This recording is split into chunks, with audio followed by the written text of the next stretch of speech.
¡Extra! ¡Extra! Estados Unidos declara la guerra a España. Léalo en la edición especial del Mundo. 25 de abril de 1898. El objetivo de Estados Unidos, al declarar la guerra a España, es expulsarla de Cuba y hacerse con el control de sus colonias en el Caribe y Filipinas.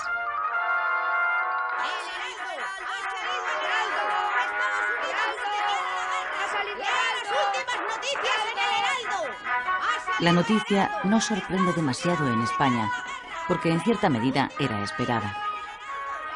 Unos días antes, el gobierno de Estados Unidos había dejado clara su posición. Habría guerra si España no le vendía Cuba. El precio que ofreció por la isla fue de 300 millones de dólares. El gobierno español, aun siendo consciente de la desigualdad de fuerzas y habiendo hecho hasta entonces lo posible por evitar la guerra, declinó la oferta. En la calle, la reacción mayoritaria ante la inminencia de la guerra es eufórica y patriotera. Casi todos dan por hecha la victoria contra los yanquis. Los periódicos se llenan de dibujos satíricos donde los estadounidenses aparecen como cerdos bien cebados o habitantes de un país de tenderos y comerciantes de poca monta. El delirio colectivo se instala en el país.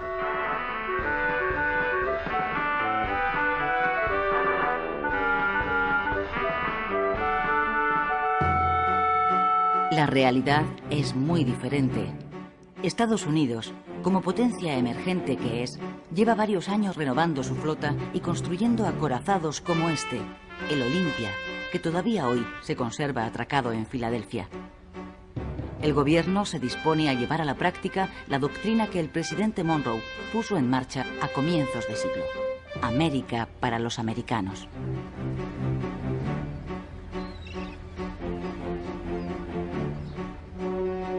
Cuba y Puerto Rico están a las puertas de Estados Unidos y al gobierno de Washington le venía molestando desde hace años atrás la presencia de una potencia extranjera cerca de sus costas. Sus intereses se vieron favorecidos a partir de 1895 con el estallido de una nueva sublevación nacionalista en Cuba.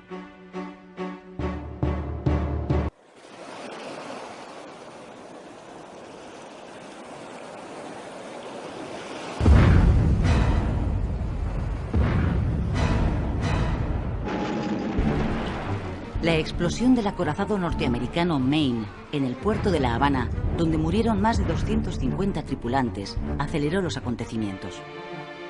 El buque había llegado unos días antes para proteger los intereses de Estados Unidos en la isla.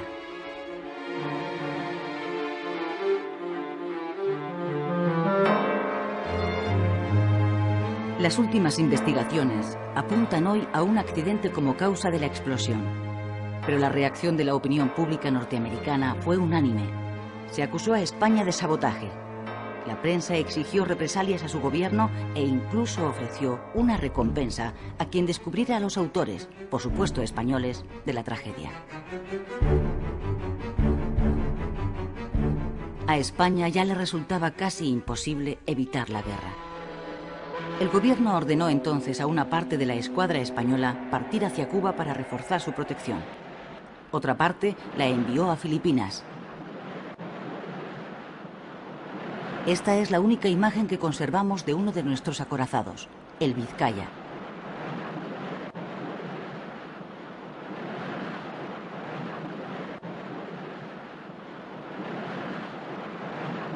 ¡Extra! ¡Extra! Estados Unidos declara la guerra a España. ¡Extra! ¡Extra! Con la declaración oficial de guerra a España, en abril de 1898, Estados Unidos se dispone a poner en marcha su proyecto imperialista. Al gobierno español, consciente de la desigualdad de fuerzas, no le queda otra solución que aceptar el duelo, presionado también por el clima ultranacionalista que domina al país.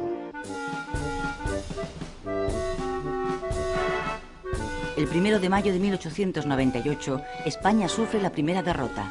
En Cavite, Filipinas, la flota española es literalmente barrida por la norteamericana. Esta es la bocana de la bahía de Santiago de Cuba, donde tiene lugar el 3 de julio la batalla decisiva de la guerra. Dentro está la flota española mandada por el almirante Cervera. En contra de su opinión, Cervera da la orden de salir. Obedece órdenes del gobierno. Fuera de la bahía, la flota norteamericana espera.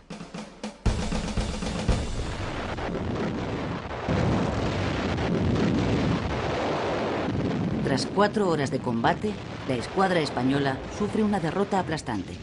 Sus 7 barcos son hundidos o apresados. Mueren 350 marineros españoles, norteamericanos 1.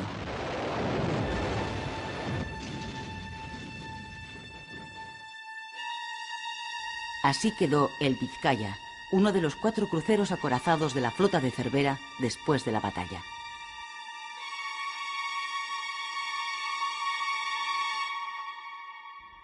Tras la derrota, el desastre se precipita. 3 meses más tarde, en octubre de 1898, España firma en París el Tratado de Paz por el que reconoce la independencia de Cuba y además cede a los Estados Unidos, Filipinas y Puerto Rico. Es el fin del Imperio español y el comienzo del Imperio americano. Consumada la derrota, los 150.000 soldados supervivientes emprenden el regreso a España. Son héroes anónimos de la primera guerra relámpago de la historia.